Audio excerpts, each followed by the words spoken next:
All right, hey guys, welcome in. Today we are doing awesome cherry blossom painting, quick, easy paint. Bunch of tools, supplies, and even some leftover paint that we are trying to use up that just as awesome as you will ever believe. Saks Arts and Crafts 8x10s. I actually have some older ones that weren't fully finished that I'll probably do a little painting over on top. The side here, and let's get started. So what I'm gonna do for this cherry blossom painting, I'm gonna do the background in the back first, and then on top of that, I'm gonna put the cherry blossom tree and show you how to do step by step. Let's get some paint on here. Okay, so let's start out with my color orders first. Really nice and thin all the way across, kind of going in the same direction, not up and down. I'm gonna go side by side. And we're gonna actually start with the lightest color first. If I go with the dark and then try to go in the light, my brushes are gonna be all full, or I'll have to get a new brush. So just to save some time, I'm gonna go. And then sneak right into the blue. I already like the way that's looking. Like I said, that's probably one of my favorite colors. And then go up to that purple. Blending that nice into that blue. Really, really cool. And then into that black, all the way up in the top.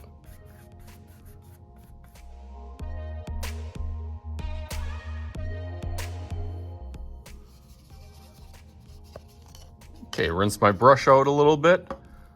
Go down for my bottom again, right into that pink.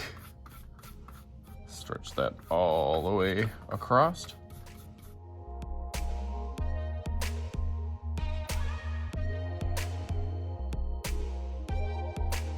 Okay, that looks really, really nice over here, except for over here, obviously. I got to fill in on this side as far as I could go out there. So I'm gonna add a little bit of white just to stretch that paint out a little bit.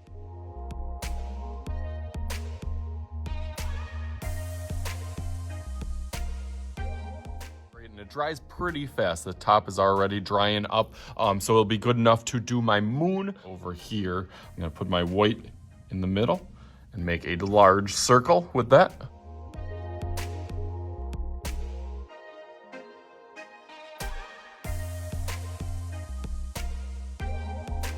And if you're kind of struggling with your moon, you can always kind of draw or sketch out a circle first.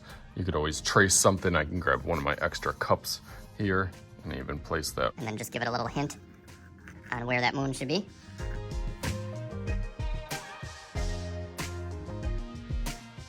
So I'm gonna add a little bit more white.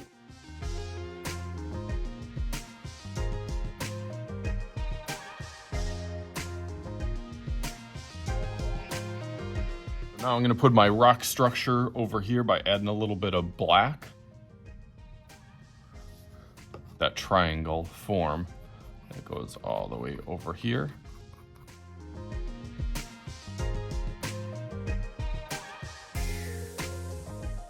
And then stretch that all the way back over here. There's where we get our kind of triangle shape. You can always add some different textures on that. Maybe we'll add a little white or gray on there, but I'm just trying to get the outline or the shape right now.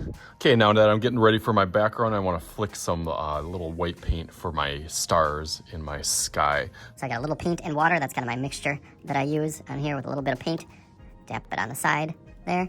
I can always test it on this just to make sure. Yep, that's looking good.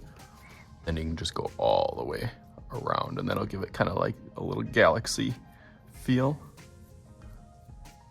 Okay, now we are ready for our cherry blossom tree. I'm gonna kind of use inspiration. I like this painting a lot. This is one of my favorite paintings that I followed a Bob Ross tutorial. Similar actually in color, but I'm gonna use this tree that he kind of helped me build step by step as it gets thicker at the bottom. And then it stretches out to the tippy top, gets really, really thin. Just taking the cap of this, and then like I said, starting out a little bit thicker on the bottom,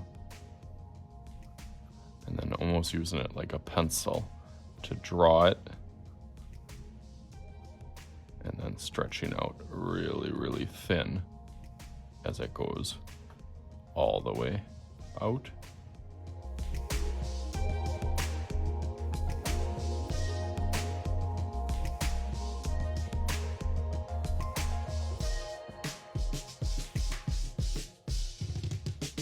For those cherry blossoms, I got a few different colored paint. Got a pink, purple, and a white, an old and kind of spread out that usually work really good for leaves that I'll try out on this paper towel.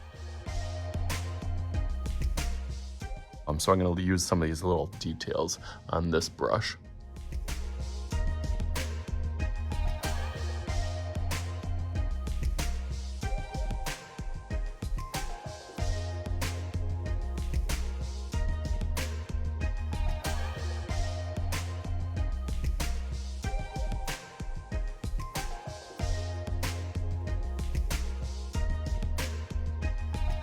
Okay, that's looking really nice on here. I got a couple little details and little tricks and a little surprise for you as I flip this around. Let's make some magic happen, just like... Bam! Great and awesome features in all of them. I think I like this background a little bit better. I like the really bright pink in here. I probably like, I don't know. I like the splatter paint kind of all over on this one. I like the symmetry of it in the middle. This one I actually like the kind of asymmetrical with most focal point on this side and kind of just a little emptiness on this. It almost made me feel like this one a little bit. Painting is super, super fun, super easy supplies and tools. These are really, really cheap. And like I said, just leftovers that I had to use up. Hopefully you guys had some fun with this and can enjoy yourself painting your own cherry blossom tree scene landscape. As always, I am Mr. Shooty. This is Mr. Shooty's Art Channel. We'll talk to you guys later.